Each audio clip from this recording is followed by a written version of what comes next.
Ageo capítulo 2, versículos del 1 al 9. Vamos a ponernos de pie, vamos a leerlo antifonalmente. La parte que les toca a ustedes, por favor, lo leen en voz alta y bien leído y poniendo sentido en las palabras que estamos leyendo, entendiendo bien el texto aquí. Dice, en el mes séptimo, a los 21 días del mes, vino palabra de Jehová por medio del profeta Ageo diciendo: habla ahora Zorobabel, hijo de Salatiel, gobernador de Judá, y a Josué, hijo de Josadat, sumo sacerdote, y al resto del pueblo, diciendo: ¿quién ha quedado entre vosotros que haya visto esta casa en su gloria primera? ¿Y cómo la veis ahora? ¿No es ella como nada delante de vuestros ojos? Ahora, Zorobabel, esfuérzate, dice Jehová, esfuérzate también, Josué, hijo de Josadat, sumo sacerdote, cobrad ánimo, pueblo de toda la tierra.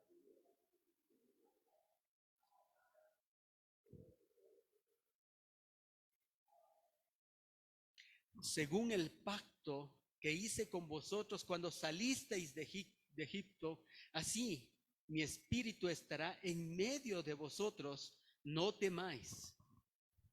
Así dice Jehová de los ejércitos: de aquí a poco yo haré temblar los cielos y la tierra, y el mar y la tierra seca.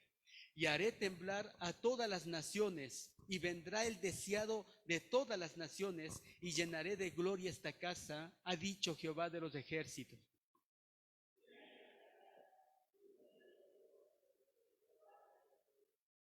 La gloria postrera de esta casa será mayor que la primera, ha dicho Jehová de los ejércitos, y daré paz en este lugar, dice Jehová de los ejércitos. Oremos. Amado Padre Celestial, queremos bendecir tu nombre en esta mañana. Queremos darte a ti toda la gloria y la honra. Gracias, Señor, por ser nuestro pastor. Jehová es nuestro pastor, nada nos faltará.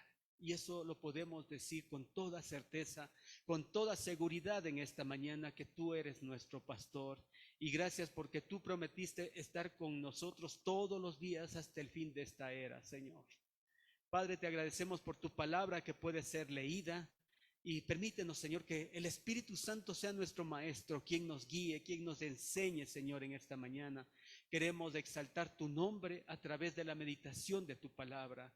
Y gracias porque tú quieres que te conozcamos un poco más en esta mañana a través de tu palabra, Señor. En Cristo Jesús te damos gracias. Amén y amén. Pueden tomar sus asientos, mis hermanos queridos. Bueno, a manera de introducción quiero empezar diciendo, quiero dar gracias al Señor porque ayer estábamos diciendo que hoy a las 10 nos iban a quitar la luz, pero ya nos confirmaron que no. Eso es bueno. Ya me estaba preparando, queriendo hacer gárgaras ahí de manzanilla para ponerme ahí un poquito más acá abajo y gritarles un poco.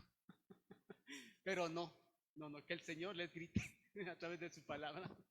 Que el Señor abra nuestros oídos y podamos discernir espiritualmente su palabra. Vean, mis hermanos queridos, el tema dice ahí: ánimo para los desalentados. Si hay algo que obstaculiza el crecimiento de un creyente, mis hermanos, es el desaliento. Es el desaliento, en realidad. Cuando estamos desalentados, como que las metas que nos hemos propuesto se vuelven tan distantes, tan pesadas, tan imposibles o tan inalcanzables de realizarlas. Pensamos que ni siquiera vale la pena intentarlo. No vale la pena seguir luchando contra, quizás para alguno aquí en esta mañana, contra ese pecado que está obstaculizando su relación con el Señor y que lucha y lucha tras día, pero el desaliento no le permite ver lo que el Señor tiene más allá de su pecado, que está luchando ahí. Y es ese desaliento que impide ver una victoria en medio de eso. Miren cuántas personas aquí no se han propuesto leer la Biblia todos los días y hacer un hábito de la lectura de la Biblia, pero el desaliento ha impedido que eso pase. Hermanos, ¿cuántos de ustedes no han propuesto servir a los hermanos en algunos ministerios? Y muchas de las veces ese desaliento ha quedado y me ha dejado paralizado y no me permite ver lo que Dios puede hacer a través de mí cuando sirvo a los hermanos. Y ese desaliento me lleva a pensar, dice, sirvo a los hermanos, pero a ellos ni siquiera me agradecen.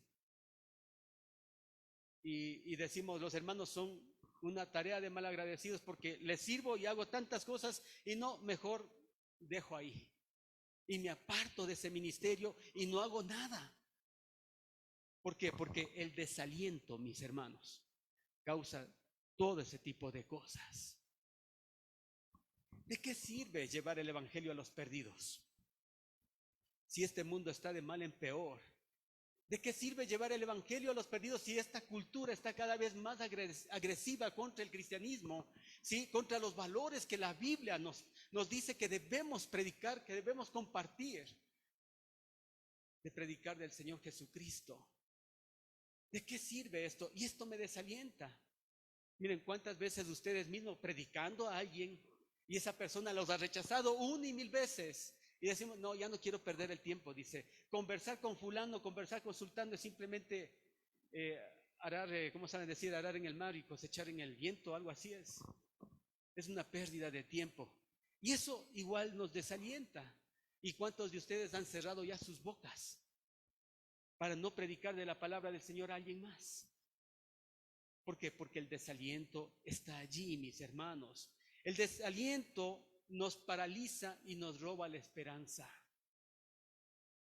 Quiero que entiendan eso en esta mañana, que el desaliento nos roba, nos paraliza esa esperanza que Cristo puso en nosotros, mis hermanos. Nos lleva a pensar que todo esfuerzo es inútil, que no tenemos ni las capacidades ni los recursos significativos para que nosotros pudiéramos hacer algo en los demás o hasta en mí mismo. Qué tremendo que es eso, ¿no es cierto? A veces el desaliento nos dice, es que no tenemos el dinero, es que no tengo el tiempo, es que no tenemos los recursos, no tenemos esto, ¿cómo lo vamos a hacer? ¿Hace o no hace eso el desaliento? Y eso obstaculiza que podamos seguir avanzando, mis hermanos. Pero yo quiero decirle que la buena noticia es que hay un remedio para el desaliento y esto está en el pasaje que acabamos de leer. Ahí está el remedio para el desaliento. Y no sé si al momento que lo leyeron pudieron ver eso ahí, pero no se preocupen, ya vamos a escudriñarlo para saber que sí está ahí el remedio para el desaliento, mis queridos hermanos. Pero quiero recordar un poquito lo que hemos venido viendo hasta el día de hoy en este libro del profeta Ageo, inspirado por el Espíritu Santo, tan bíblico, tan lleno de la palabra de Dios como los otros libros de la Biblia. Ustedes se acuerdan, mis hermanos, que en el año 537 antes de Cristo, un grupo de israelitas regresó a Jerusalén del exilio en Babilonia, ¿sí? Para reconstruir el templo que fue devastado por este tremendo emperador llamado Nabucodonosor. Unos 66 años antes, tan pronto llegaron a Jerusalén, comenzaron a trabajar, mis hermanos, con un ánimo tremendo. Los israelitas, 50,000 judíos regresaron.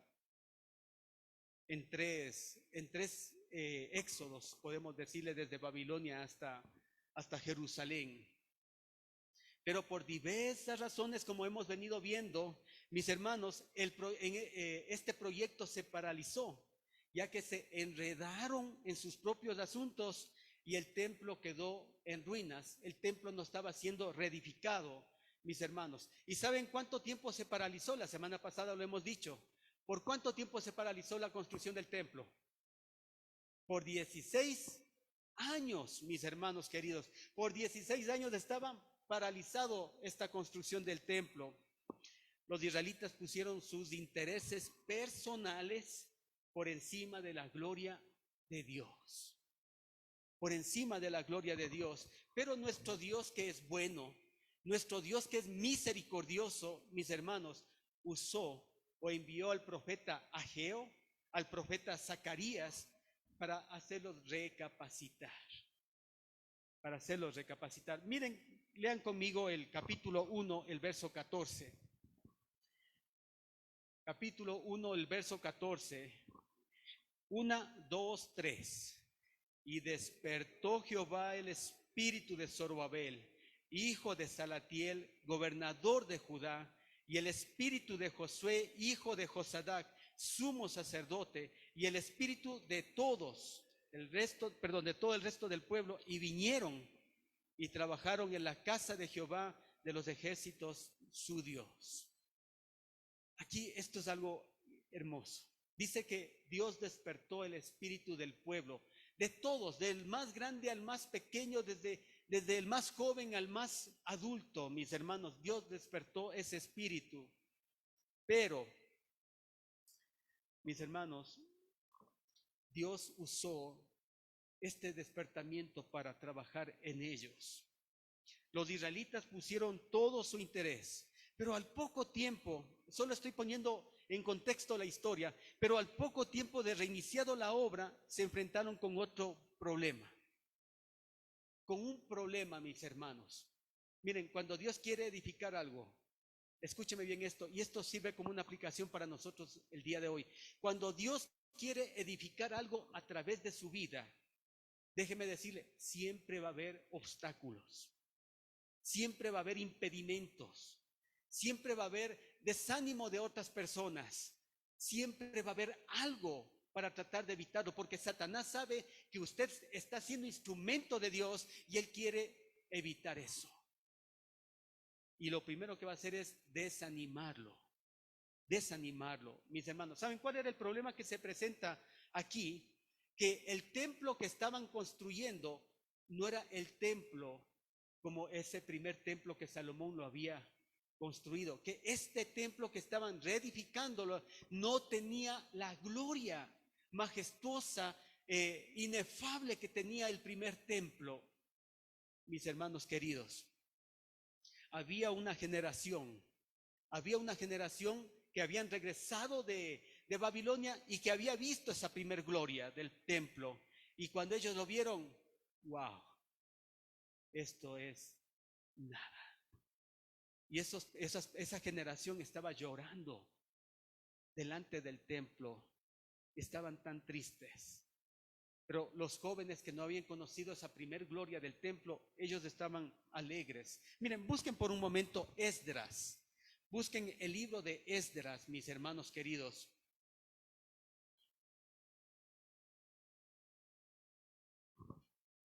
Esdras capítulo 3, el versículo 12. Esdras capítulo 3, el versículo 12. ¿Ya lo tienen? Dice la palabra del Señor: y muchos de los sacerdotes, de los levitas y de los jefes de las casas paternas, ancianos, que habían visto la casa primera, como dice ahí, viendo echar los cimientos de esta casa, lloraban en alta voz, mientras muchos otros daban grandes voces, grandes gritos de alegría. Cuando se estaban poniendo los cimientos de esta reedificación, estos ancianos que habían visto la primer gloria del templo estaban tan tristes, tan desalentados, mis hermanos, ¿sí? Y vemos aquí el contraste. Los más jóvenes estaban contentos porque se había reiniciado la construcción del templo, pero los mayores lloraban porque la gloria de este nuevo templo era insignificante a la gloria del anterior. Estos israelitas necesitaban urgente unas palabras de aliento. Mis hermanos, todos nosotros necesitamos una palabra de aliento, ¿sí o no? En alguna instancia de sus vidas, vean mis hermanos, y yo creo que en este tiempo mucho más, necesitamos palabras de aliento que nada en este tiempo, mis hermanos. A mí mismo me ha tocado conversar con muchos de ustedes y alentarlos a través de la palabra del Señor, porque todos necesitamos tener ese aliento del Señor cuando estamos desanimados, ¿sí? Y ¿saben cómo el Señor va a alentarlos? ¿Saben cómo el Señor va a alentarles aquí al pueblo y cómo Él quiere alentarnos a nosotros? Este pueblo está desalentado, pero hay que enfrentarlos, alentarlos con la realidad. Hay que enfrentar este desaliento con la realidad, mis hermanos. Este edificio que ellos estaban construyendo no podían compararse con el anterior. Y eso dice el Señor clarito aquí en su palabra. Sí, vean, les dice a esa generación que había visto el primer templo, dice, está bien, dice, les voy a alentar con esto, dice el Señor. Ustedes tienen razón. Estos cimientos que ustedes están poniendo no son nada comparados con la primera gloria del primer templo. No está nada comparado, dice. Y tiene razón. Lo que la palabra del Señor va a hacer en nosotros en esta mañana, en vez de ocultar el problema debajo de la alfombra, mis hermanos, o entrar en una negación que no es así, más bien el Señor está diciendo, sácalo a la luz, ponlo debajo o delante de tus ojos. Eso es lo que está haciendo el Señor aquí, mis hermanos. ¿Sí? Y el primer punto en esta mañana es este: tratar de evitar la realidad no es la solución para tratar de escapar del desaliento. Tratar de evitar la realidad, tratar de negar su problema, tratar de hacer algunas cosas, mis hermanos, no es escapar del desaliento. Miren versículos del 1 al 3, Ageo capítulo 2, versos del 1 al 3, y lo leemos antifonalmente, dice: en el mes séptimo, a los 21 días del mes, vino palabra de Jehová por medio del profeta Ageo diciendo: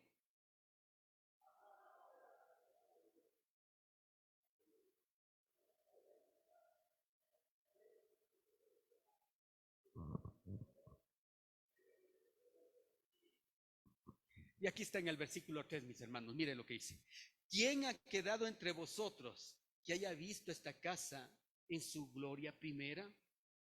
¿Y cómo la veis ahora? ¿No es ella como nada delante de vuestros ojos? Miren cómo le responde el Señor. Está bien, dice, los que hayan quedado y hayan visto el templo de Salomón, dice, este templo es nada. El Señor les está enfrentando con su realidad. ¿Sí? Este templo es nada.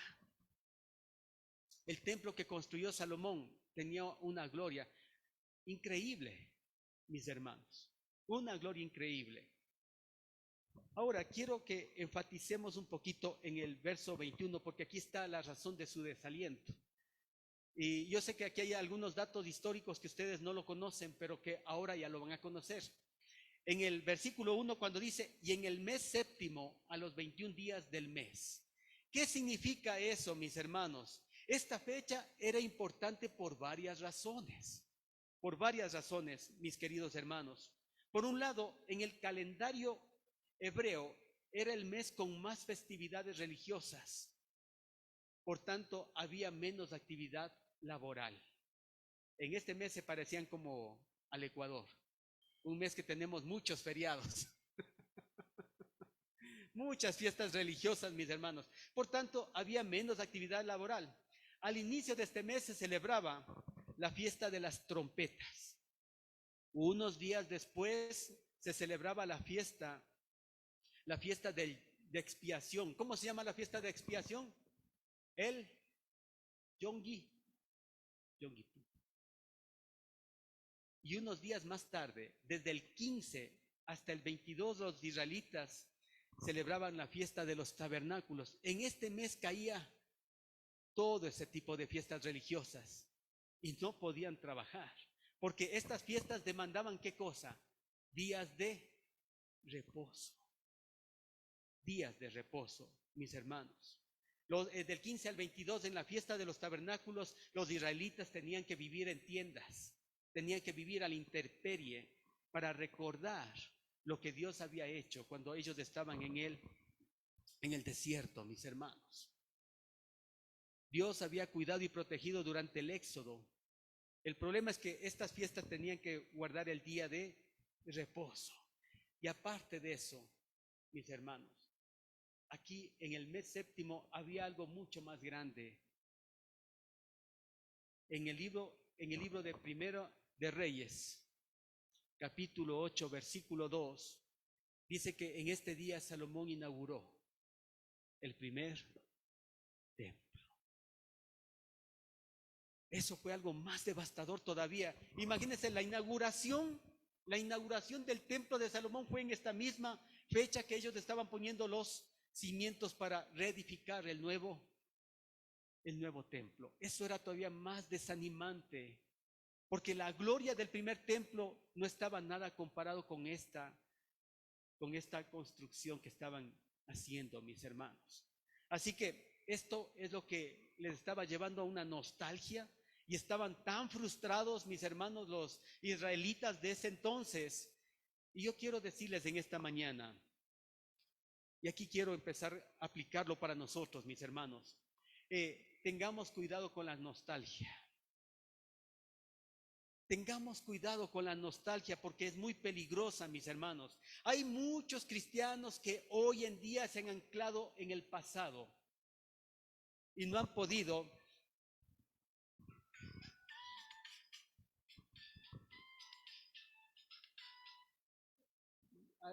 un ujier, por favor, déme abriendo la puertita. Están unos hermanos afuera, se han hecho un poquito tarde.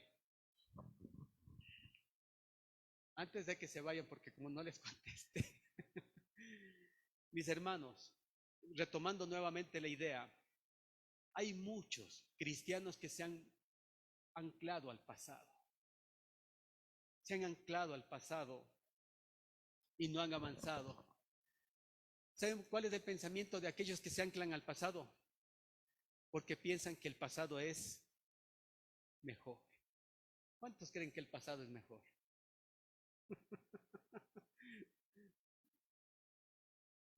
Falso, mis hermanos. Y el que estamos viviendo ahora nos sirve. El pasado fue una época especial, mis hermanos.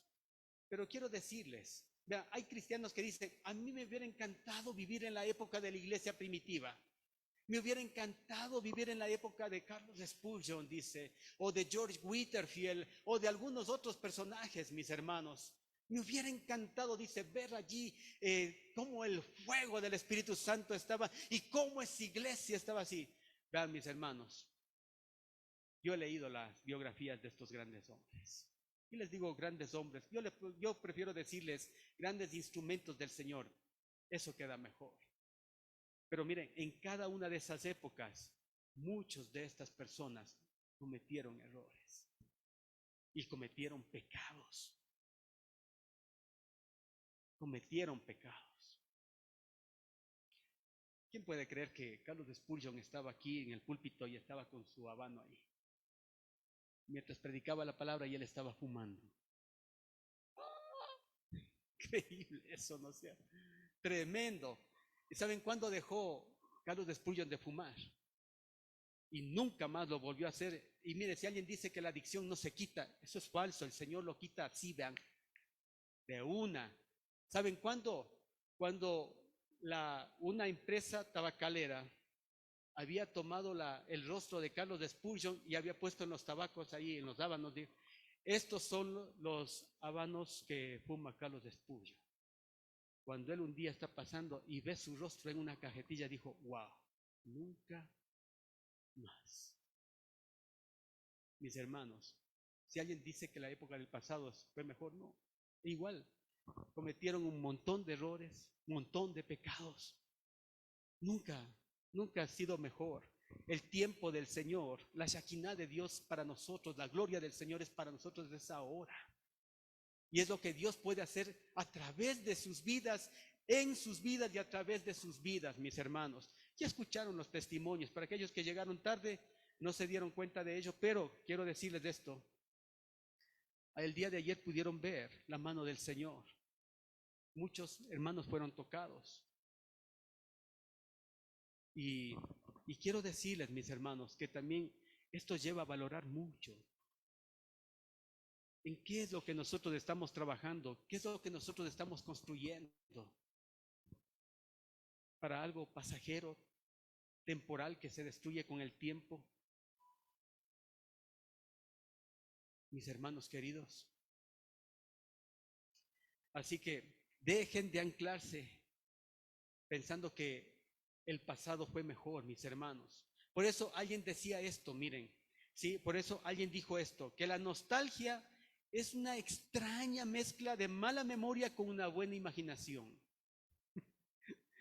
¿Saben por qué? Porque nos olvidamos de muchos detalles. Y es una mezcla extraña de mala memoria, porque no nos acordamos de todos los detalles, y con una buena imaginación. Vean, no nos vayamos muy lejos aquí nomás con el pasaje que estamos leyendo. ¿Se acuerdan cuando los israelitas estaban en el desierto? ¿Sí? Ay, dice, cómo extrañamos Egipto, dice, cuando nos sentábamos a comer las ollas de carne, dice, nos acordamos de los ajos, de los pueros, de las cebollas, y comíamos de esas ollas grandotas llenas de comida. Eso era falso. Mis hermanos, los egipcios les habían esclavizado, les estaban torturando. Me hubiera gustado estar ahí en ese tiempo y decirle a uno de esos israelitas, ve, solamente desnúdate un rato, quítate la camisa, déjame ver tu espalda. La espalda de ellos estaba lacerado por la esclavitud que Faraón había puesto sobre ellos. Cada látigo, cada azota en su espalda estaba mostrando la esclavitud que tenían en Egipto. Pero dice, wow, cómo anhelamos ese tiempo. Vivir en Egipto era vivir en el pecado, bajo la esclavitud y la tiranía de Faraón, mis hermanos. Y Faraón en las escrituras representa el diablo. ¿Cómo alguien puede decir, de los que está aquí, puede decir, mejor estaba en el mundo, dice, mejor estaba allá, dice, que estar aquí, en la iglesia? Eso es falso. Y en lo que estaba pasando aquí, el pueblo estaba tan nostálgico, estaban tan anclados en el pasado, mis hermanos, que pensaban que el pasado era mejor. Y lo que Dios les estaba llevando a vivir, no lo podían ver, no lo podían visorar. Increíble eso, mis hermanos. Así que la nostalgia es una extraña mezcla de mala memoria con una buena imaginación, mis hermanos. Qué tremendo. Solo que recordemos con más detalles, va a decir, Señor, yo te agradezco por este día. Y te agradezco porque estoy aquí. Porque tú haces las cosas perfectas. Estos israelitas se habían dejado atrapar por la nostalgia de un pasado muy glorioso y llegaron a pensar, miren, esto lo terrible que puede ocasionar cuando nos anclamos a un pasado, es que podemos llegar a pensar, mis hermanos, ¿sí? Podemos llegar a pensar que estamos perdiendo el tiempo con lo que estamos haciendo ahora. Que estamos perdiendo el tiempo, que nunca vamos a poder equiparar lo glorioso que fue ese templo con lo que estamos construyendo ahora. ¿Qué es lo que estamos haciendo? Insignificancias, dice. Y cuando piensan en la gloria, en lo glorioso del templo de Salomón, dice, wow, esto no sirve para nada. Mis hermanos queridos, Dios envió al profeta Ageo para que les muestre que este nuevo templo que estaban haciendo iba a ser algo mucho más glorioso que el antiguo templo, mis hermanos. Algo mucho más glorioso, mis hermanos, que iba a rebasar incluso los alcances del templo de Salomón. Miren, aquí hay algo interesante. El avance de la obra de Dios no depende de nuestros recursos y capacidades.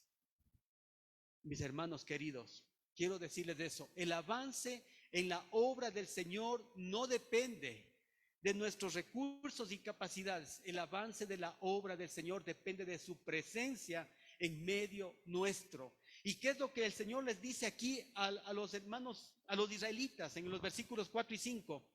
Leo el 4 y ustedes me ayudan con el 5. Dice, pues ahora, Zorobabel, esfuérzate, dice Jehová.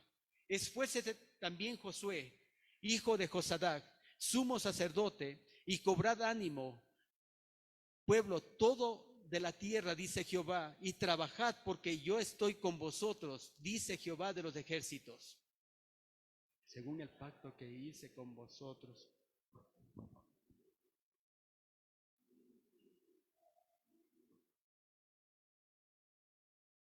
Así es, mis hermanos. ¿Qué es lo que Dios les está diciendo aquí a los hermanos? Que la magnificencia del edificio no era importante, sino que Dios iba a estar en medio de ellos, en cualquiera de esos edificios que estaban construyendo, mis hermanos. Por eso decimos que la obra de Dios no depende de nuestros recursos y capacidades. La obra de Dios depende de que Él esté obrando en nosotros y a través de nosotros, mis hermanos. ¿De qué sirve de que usted tenga todo el dinero para hacer la obra? De que tenga todos los dones, de que tenga todos los talentos. Si el Señor y su gloria no está ahí, no sirve de nada. Es lo que Dios le está diciendo. No importa esa gloria o la magnificencia del primer templo. Yo les he prometido por mi pacto que hice con ustedes, yo voy a estar allí con ustedes. Yo voy a estar en medio de ustedes.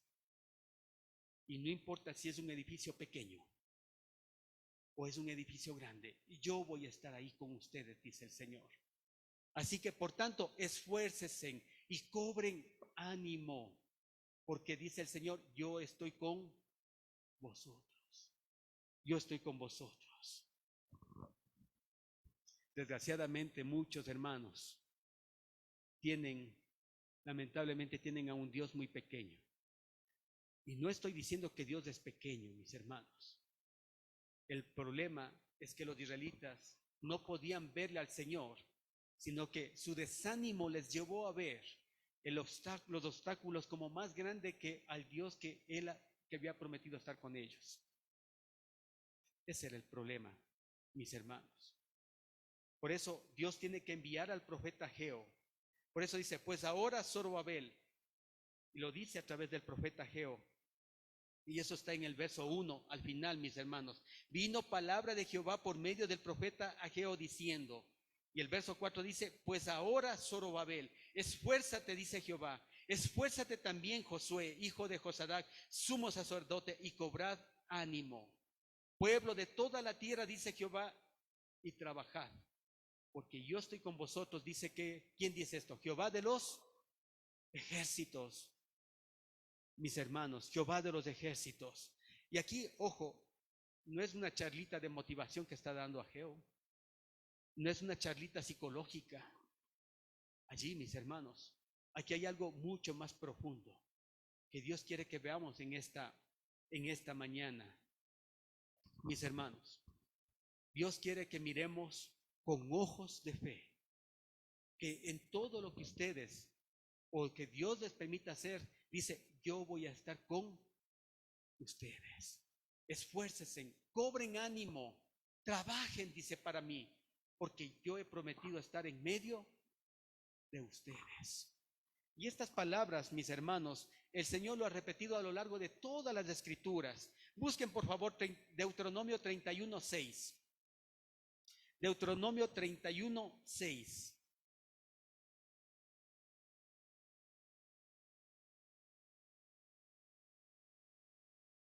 Deuteronomio 31:6.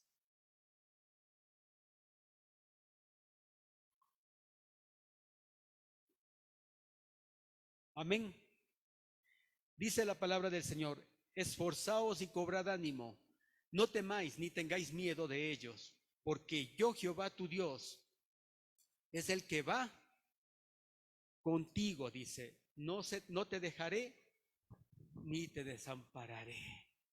Vamos más adelante, Josué, por favor. Josué capítulo 1, versos 5 y 9. Leo el 5 y ustedes me ayudan con el 9.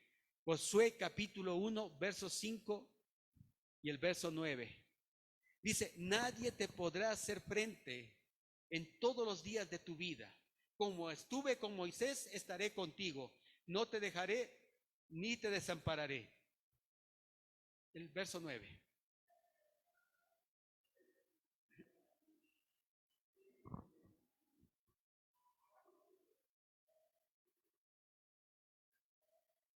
Amén.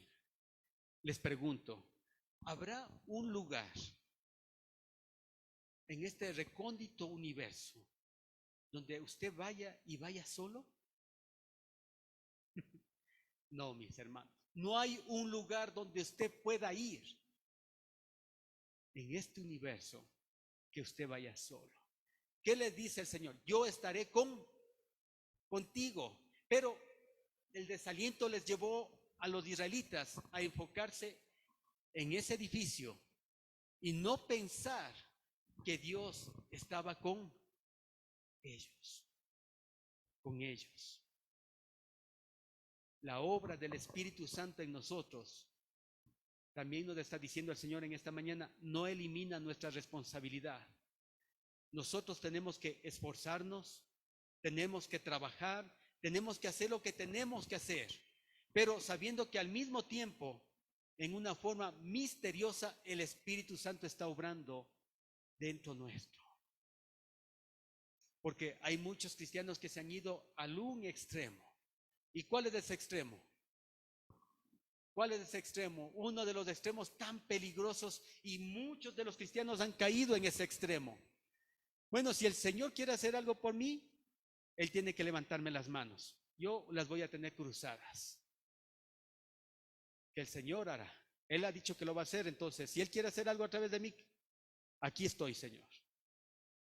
Y el otro extremo es caer en el activismo, en ese esfuerzo donde no dependo del Señor, no dependo del Espíritu Santo y todo depende y recae en mí. Mis hermanos queridos, lo que está diciendo aquí el Señor en Ageo es que tenemos que esforzarnos, tenemos que trabajar, tenemos que hacer lo que tenemos que hacer, pero en dependencia del Espíritu Santo. Que Él pueda obrar a través de mí. ¿Hay responsabilidad humana en esto? Sí, porque los israelitas tenían que construir, tenían que cargar las piedras, tenían que traer la mezcla, tenían que traer los materiales, tenían que hacer. ¿Y quién prometió estar ahí? El Señor, pues. Él prometió estar allí. Y miren, el Señor no termina de animarlos. Vamos a los versículos del 6 al 9, regresando al profeta Ageo capítulo 2, del 6 al 9. Y lo leemos antifonalmente, dice, porque así dice Jehová de los ejércitos, de aquí a poco yo haré temblar los cielos y la tierra, el mar y la tierra seca.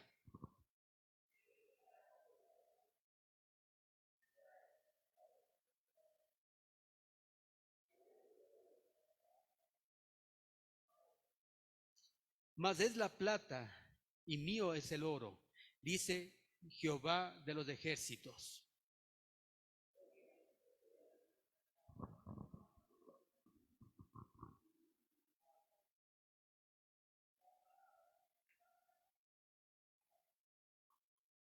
Amén. Quiero que me pongan atención a esto. El Señor está diciendo, permítanme abrirles sus ojos para que ustedes vislumbren de lo que yo voy a hacer por medio de su esfuerzo, o con ese esfuerzo que ustedes están poniendo, que ustedes piensan que es pequeño. Dios quiere que veamos por encima del horizonte, mis hermanos, más allá de los poderes políticos. Miren, ¿cuántos de los cristianos ahora no han estado pensando, ay, Dios mío, esperemos que este nuevo presidente pueda hacer algo? Más allá de los poderes políticos, mis hermanos, aunque nuestra cultura esté patas arriba y se esté llamando a lo que está de día, le estén llamando de noche, y a lo que está de noche le estén llamando de día, porque esta cultura está trastocada, mis hermanos, nuestras generaciones están trastocadas. Es necesario que veamos con fe y ver lo que Dios tiene preparado para nosotros, mis hermanos queridos. Lo mejor está por venir. Por eso Dios ha puesto con estas palabras, anímate, trabaja, no temas. Y no pienses que lo que estás haciendo, lo que estás construyendo, es algo insignificante, mis hermanos. Y muchas veces pensamos así en una iglesia, ¿sí? Pero Dios promete esto, mis hermanos. Dios promete tomar tu trabajo, llenarlo con su gloria y hacer que tus esfuerzos se multipliquen más de lo que ustedes imaginaron. Vean, mis hermanos, les voy a decir algo. Cuando usted anima a alguien, quizás usted piense, no le dije mayor cosa, pero Dios ha prometido multiplicar eso. Cosas que usted no se imagina lo que Dios puede hacer a través de una palabra suya, de una acción suya. Los hermanos se dieron cuenta ayer del poder del Señor en la vida de estos muchachos. El Señor hizo muchas cosas el día de ayer. Cuando le estaba dando esas galletas a los muchachos, dije, cada vez que te vayas a comer, piensa en el color. ¿Qué significa este color? ¿Qué significa el amarillo? Es el lugar donde voy a ir, dice. Y el color negro allí, dice, ese es el pecado, dice. Y ya me lo voy a comer, dice. Unas ternuras esos muchachitos, mis hermanos. Dios puede hacer algo. Quizás ahí está un Carlos de Spurgeon, ahí está un misionero, ahí está un pastor, mis hermanos. No lo sabemos. Vean, cuando alguien se acercó a predicarles a ustedes, ni siquiera pensaron que algún día van a estar aquí, siendo parte de esta iglesia, siendo miembros. Yo les voy a decir, hay un hermano que recién el otro día murió. Hace, ¿qué será? Un mes atrás creo que murió. Un hermano de la iglesia donde había nacido, allá. No voy a decir el nombre porque yo le llegué a querer tanto a este hermano, pero que al inicio fue un obstáculo en mi vida. Dios lo usó para hacer un obstáculo en mi vida a ese hermano. ¿Sí? Cuando estaba subiendo a dar mi primer mensaje, él se paró directamente ahí en el púlpito, en medio de los asientos, dijo, ¿qué hace el hermano? Este hermano es un nuevo, dice que está ahí predicando. Y ahí se subió el pastor, que estaba ahí, me dijo, no pongas bozal al güey que quiere trillar, le dijo. Déjale que predique el hermano, porque yo sé que Dios lo va a usar. Vean, si fuera por ese hermano, me hubiera bajado del púlpito y quizás no esté aquí, y estuviera por cualquier otro lado, mis hermanos. Pero miren, Dios puede hacer. Esas palabras de ánimo fueron suficientes y bastaron para hacer lo que Dios tenía que hacer. Es lo que Dios le está diciendo aquí al pueblo a través del profeta Ageo. No se preocupen por esa gloria primera de ese templo, dice, porque lo que yo voy a hacer con ustedes en el día de hoy, dice, con este nuevo templo va a ser algo mucho más grande y va a trascender. Y me da una pena que por el tiempo, mis hermanos, tengo que concluir este mensaje la semana que viene. Porque lo que Dios va a hacer es algo mucho más grande, mis hermanos. Este pequeño templo que se estaba edificando en el tiempo de Ageo era pequeño, pero ellos no se daban cuenta hasta que el Señor abre su entendimiento y dice que este pequeño templo es el eslabón que une, mis hermanos, la historia de la redención en una cadena de eventos que Dios iba a llevar a cabo, como dice aquí en el versículo, dentro de muy poco. Este templo que iban a construir iba a ser esa joya para manifestarse más adelante en la persona de Cristo, ese templo encarnado que iba a ser Él. Espérenlo, dice, yo voy a hacer temblar la tierra. Y esta es una expresión para referirse, aquí lo dice, mis hermanos, en el capítulo 2. Porque así dice, en el versículo 6 dice, porque así dice Jehová de los ejércitos, de aquí a poco yo haré temblar los cielos y la tierra, el mar y la tierra seca, y haré temblar a todas las naciones, dice el Señor. Saben, este pequeño templo, voy a ponerlo en palabras modernas, era el prototipo del nuevo templo que iba a venir a través de Cristo. Porque, ¿se acuerdan lo que dice Juan capítulo 1, verso 1? Busquen, por favor, porque no creo que se acuerden. ¿Sí? En el principio,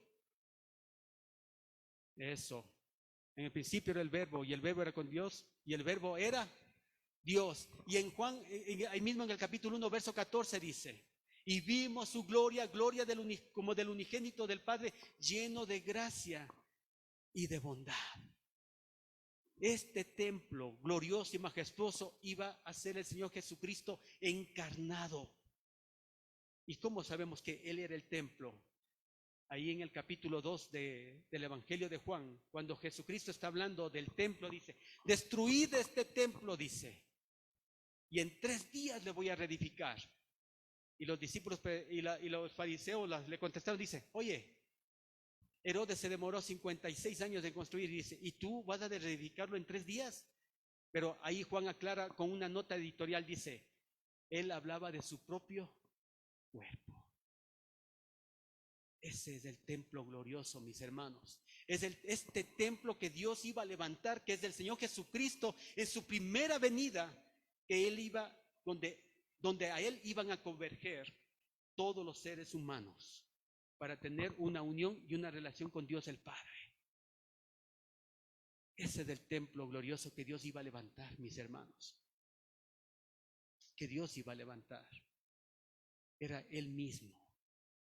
Era el Señor Jesucristo, la segunda persona de la Trinidad, encarnándose en un cuerpo humano, para que a través de Él los seres humanos pudiéramos ser reconciliados y pudiéramos tener comunión con Él.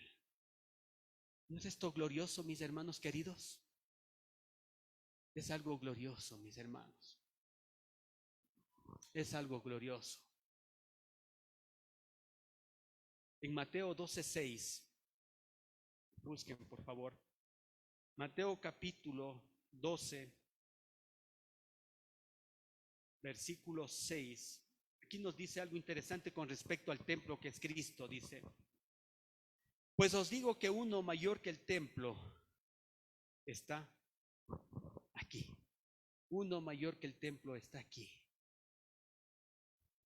Mis hermanos, Jesucristo estaba señalándose a sí mismo en esta porción. Él está hablando y diciendo, regresemos a Ageo, no lo pierdan.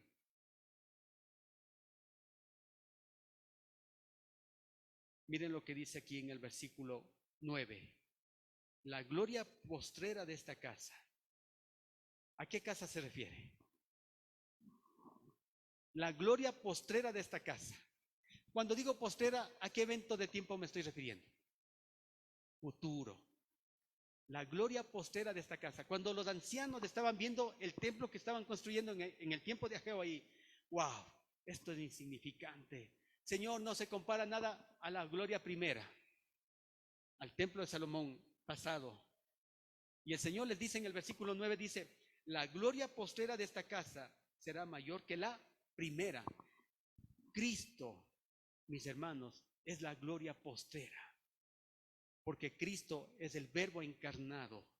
Cristo es el templo actual. Y dice que esta gloria postrera no se compara nada con ¿qué gloria? Con la gloria del templo de Salomón. Mis hermanos, y mire lo que va a suceder aquí. En el versículo 9 mismo dice: y la gloria postrera de esta casa será mayor que la primera, ha dicho Jehová de los ejércitos, y daré ¿qué cosa? Paz. Mis hermanos, dice: daré paz. Busquen Efesios capítulo 2, porque Cristo es nuestra paz, mis hermanos. Cristo es nuestra paz. Efesios capítulo 2. El verso 14 dice: porque Él es nuestra paz, que de ambos pueblos hizo uno, derribando las paredes intermedias de separación, aboliendo en su carne las enemistades de la ley y los mandamientos expresados en ordenanzas, para crear en sí mismo, o sea, ¿en quién? En el Señor Jesucristo, ¿sí? En sí mismo, de los dos, un solo y nuevo hombre, haciendo ¿qué cosa? La paz. Y miren el verso 16: y mediante la cruz reconciliar con Dios a ambos en un solo cuerpo, matando en ellas las enemistades. Mis hermanos, Cristo es nuestra paz. Él es nuestro templo. Él es nuestra cabeza y nosotros somos su cuerpo. Qué hermoso. Cristo nos reconcilió con Dios por medio de su muerte en la cruz. Cristo reconcilia a pecadores entre sí, en la sociedad de la iglesia. Vean, mis hermanos, ustedes que son la iglesia, escúchenme en esto. Ustedes son una gran sociedad. Son una gran sociedad por la cual el Señor está trayendo y edificando a personas perdidas, extraviadas, para reconciliarlos con el Padre. Eso es lo que está haciendo el Señor. En ese lugar llamado Cristo, es el lugar donde el hombre puede experimentar paz. ¿Se dan cuenta? Y la gente estaba anclada en el pasado. Ay, Señor, dice, esto no se compara a la gloria pasada. Tranquilo, yo estoy haciendo algo mucho más glorioso, dice el Señor. Nada más que Él lo está haciendo en pequeñas acciones a través de nosotros. En pequeñas acciones de pronto insignificantes, que podemos llegar a pensar que no son nada, pero cuando estemos en la gloria del Señor y Él nos presente muchas de las cosas, ahí nos quedaremos absortos, mis hermanos, de ver lo que Dios puede hacer. Lo que los israelitas estaban edificando en el tiempo de Ageo representaba algo muchísimo más glorioso de lo que sus ojos podían ver. Hermanos, este templo físico representa al Dios encarnado, a nuestro Señor Jesucristo, que en unión con su pueblo, la iglesia, es el nuevo templo. Esta es la gloria pasada, mis hermanos. Las implicaciones de este nuevo templo quiero que lo veamos la semana que viene, porque aquí hay mucho que hablar y no quiero, por el tiempo, no quiero simplemente mencionarlo, quiero profundizarlo. Pero quiero concluir con esto en esta mañana. Mis hermanos, si usted está desanimado y está pensando que Dios de pronto no está haciendo nada en su vida, quiero que deje de pensar en ello. Porque Dios está haciendo algo mucho más glorioso. Nada más que sus ojos físicos, carnales, no lo pueden ver. Y es por eso que usted se está negando de pronto a participar, se está negando a poner en práctica sus dones, sus talentos, se está negando a ser parte de este cuerpo, a estar entrelazado los unos con los otros, se está negando a ver lo que Dios quiere hacer. Le voy a decir que en esta mañana se sacude y salga de eso, porque lo que Dios quiere hacer es algo mucho más grande.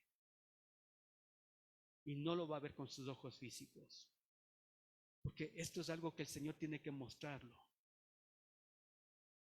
Como les decía, ese hermano que murió hace un mes, yo le llegué a querer mucho a ese hermano.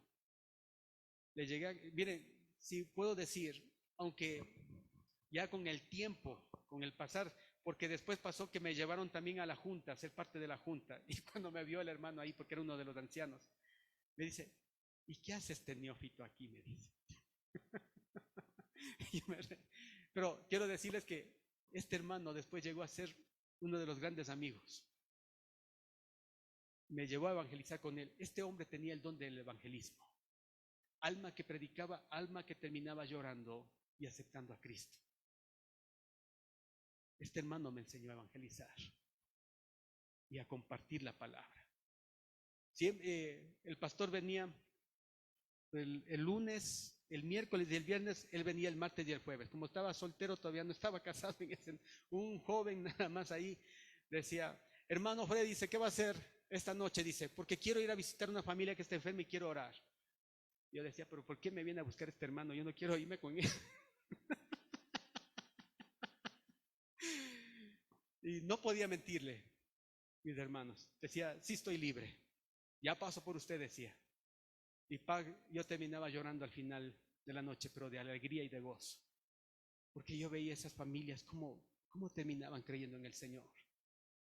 Créalo, dije, hermano, le dije, el Señor me ha enseñado mucho en esta noche con usted. Miren, Él está en la presencia del Señor.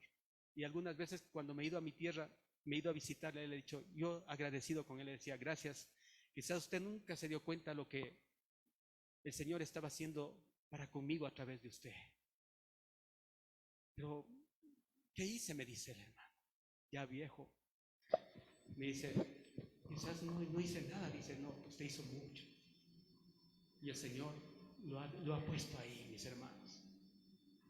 Por eso les digo, lo que ustedes hagan aquí, mis hermanos, para este cuerpo, y aun que el Señor les utilice incluso fuera de este cuerpo, para aquellos que no conocen al Señor, eso va a ser grande. Y miren, si ustedes no lo saben, el Señor tiene un libro de memorias. Bueno, de eso les voy a comentar la semana que viene. Vamos a ponernos de pie y vamos a orar. Amado Padre Celestial, como decía el tema de este mensaje, aliento para los desanimados. Señor amado, te pido en el nombre tuyo, Señor, que tú alientes a mis hermanos en Cristo, que tú los alientes, Señor. Que ya basta ya de estar enfocados en sus propios problemas, en sus situaciones, Señor. Cuando tú has prometido, Señor, ocuparte de esas situaciones. Que ya dejen de estar llevando esas cargas, porque tú has dicho, venid a mí todos los que estáis trabajados y cargados y yo os haré descansar. Llevad mi yugo, dices tú, Señor. Y yo sé que tú quieres llevar ese yugo, para tú darles el tuyo, Señor, que es el yugo de la fe, el yugo de creerte, el yugo de confiar y depender en ti, Señor, y saber que tú puedes usarnos como instrumentos en tus manos y hacer una obra grandiosa a través de los tiempos, Señor. Gracias, Padre. Gracias, Señor. Levanta el ánimo de mis hermanos. No es un mensaje motivacional, Señor. Es tu palabra quien tiene que levantarlos, porque cuando te pueden ver a ti, nada los podrá pagar, Señor. En Cristo Jesús te damos gracias. Amén y amén.